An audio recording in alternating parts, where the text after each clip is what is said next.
How's it going, everybody? In today's tutorial, we're going to be going over how to create an RMA and understanding RMA types. So this is going to be going over how to generate an RMA and the different types of RMAs that there are in the system and why you would use one or the other and multiple ways to go about doing that. So to do this, we're going to move up to the top, go over to sales and go down to sales orders. This is going to open up our sales order screen, and we're going to select whichever sales order it is that we want to open an RMA for. So I'm going to select this top one here and double click to open it in a new tab.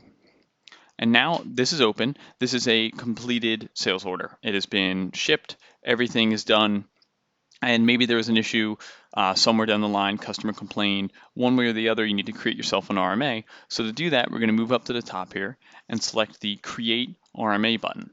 So by clicking this, it will open up the RMA function, and then you can check the items that you want to return. So obviously this one only has one item in this sales order, but if you sold 5 laptops and only one of them had an issue, you could just check the one that had the issue, or you could pick 2 or 3 or all of them except for one if you would be interested in that. But now that it's checked, we're going to move over here to return reason. And the return reason you can pick, and these can be added through the system as well, but there's bad, broken part, cut wires, the customer doesn't want it anymore, incorrect item sent. So all these different things can kind of lead to your different internal policies as to what to do. So obviously, if it was bad, it would kind of be your fault, and you would be trying to take care of it and help the customer out. And if it was, does not want anymore, it's not your fault, and the customer would be handling it a little bit differently. So let's move forward saying that this was a broken part.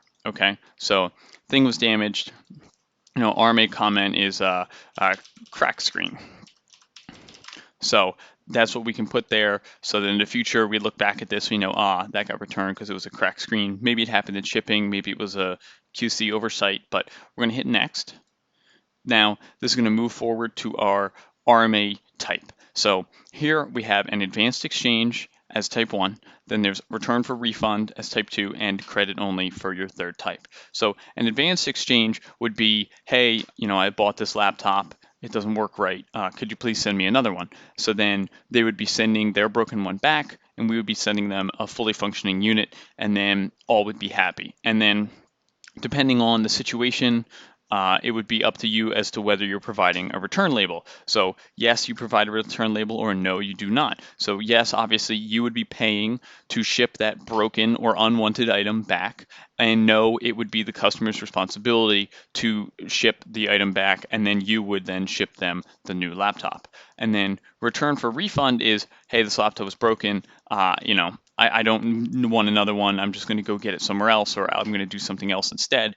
And then once again, up to your internal policies whether to provide a return label or not. Normally, if it was broken, if it got sent to them damaged, it would be your responsibility. And if they said, hey, actually, I found a better deal on this one with a bigger screen, I'm just going to send it back, then it would be up to them to send back with their payment.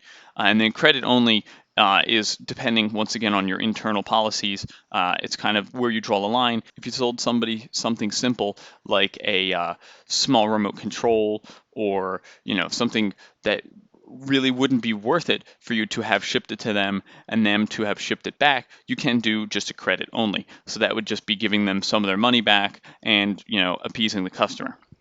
Of course, all of these you would put in an email, so someone@anemail.com.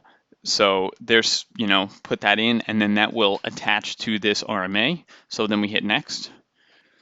Then here, we're going to finish the RMA creation, and we can check this box to send an email to the customer now, and then that would say, hey, this has been processed, here's what you need to do from here. And then if you provided a shipping label, that would be in that email as well.